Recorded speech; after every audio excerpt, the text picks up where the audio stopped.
So, welcome to this video, which is an introductory tour to the changes in the course administration.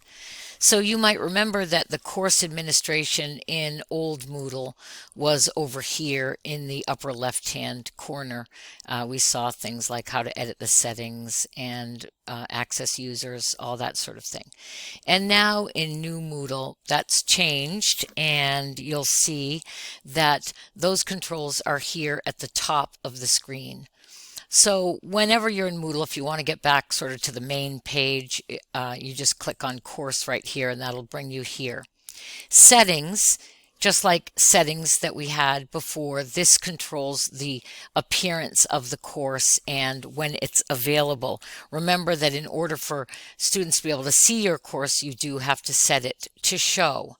And that command, once again, is in settings, and settings now is right at the top of the course under these small menu links.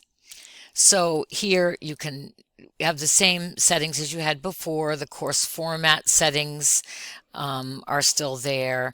All the same options that you had before. You notice that even though I have topics format set, the collapse topic does override. So all of the classes will show the topics as collapsed. Here is participants, and that's where we used to call that users. And here you get a list of all the students who are enrolled in your course, along with the last time they access the course. And this is actually an old shell with faculty that we used for training a few years ago. So you can see some people were never in it because they were never enrolled in it, and some people haven't been in a long time for that reason as well. But here, as you can see, you can access anyone who has been in the course. You can see when they were last within the course.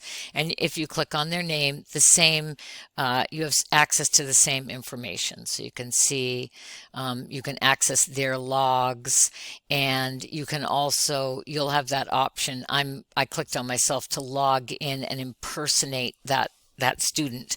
And we recommend impersonating the student when you want to see what they are seeing. You can see what they've been doing over in the reports section.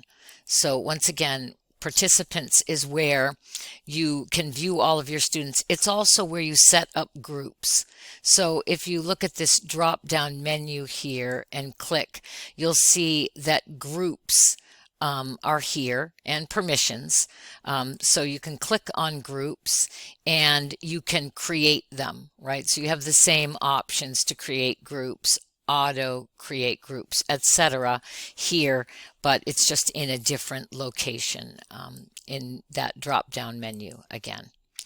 Okay, and then the grade book, which we used to see over here, you can click on here again, and same thing, you get the grade book. And you can access the gradebook in different reports depending on which one you want. You can go to Setup here and set up the gradebook, including scales, letters, all that sort of things, and import and export right from here. So all you'll really have to remember to do is click on this grader report, and you'll see different options on how to single view. For example, if you want to just look at one assignment or one user, etc. So all of those same grade options that we used to see over in the left panel are now here under grades. Reports here under this link, all the different kinds of reports that you might want to see. Logs, those are, that's a log of, you can see what participants, what days they've been in, or I could select an activity. So I could check here for this forum example, and I can get these logs. And so I get the list of when I accessed those things. Again, under reports, there's the activity report that allows you to look by activity. You can click here on this link and again move back and forth to all course participation, get an idea of what students are doing in the course, what modules they're participating in, etc.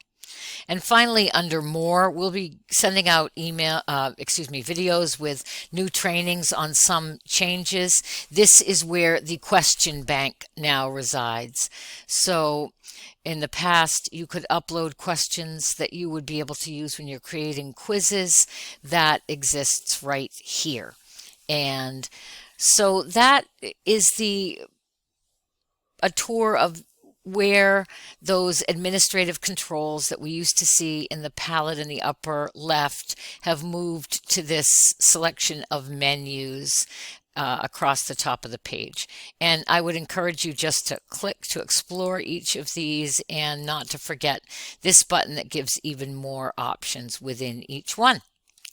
Hopefully this is a helpful overview to prepare you for our Moodle upgrade.